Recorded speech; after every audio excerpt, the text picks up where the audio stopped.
Tapako ankehitriny fa ianao le silakoiny.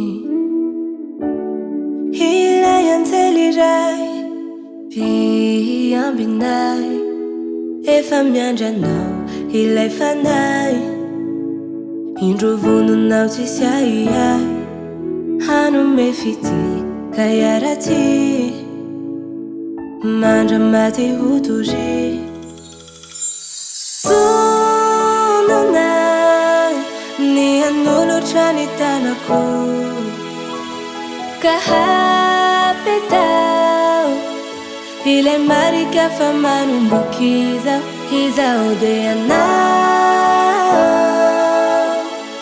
anao, izao de anao, anao.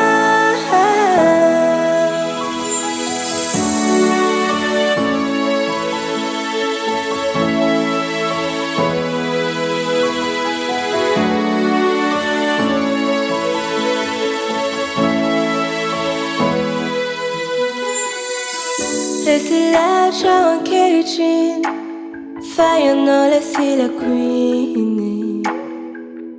Kau ahoronsika eto androany ilay lapaso, fitia lalipaka nomeko anao, atao fady ny orafa. Izao tsy vadika aminao. Vonona ny hanolotra ny tanako, ka hapy tao ilay marika fa manomboky izao. Izao de anao, anao, izao de anao, anao. Vonona ny hanolotra ny tanako, ka hapy tao ilay marika fa manomboky izao. Izao de anao, anao, izao de anao,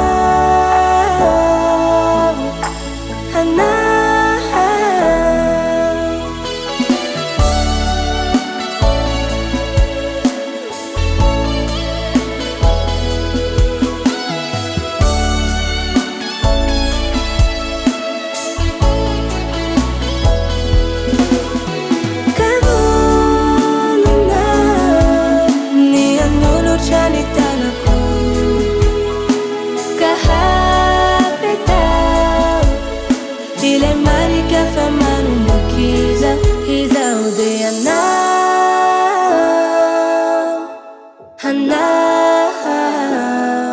Izao de anao,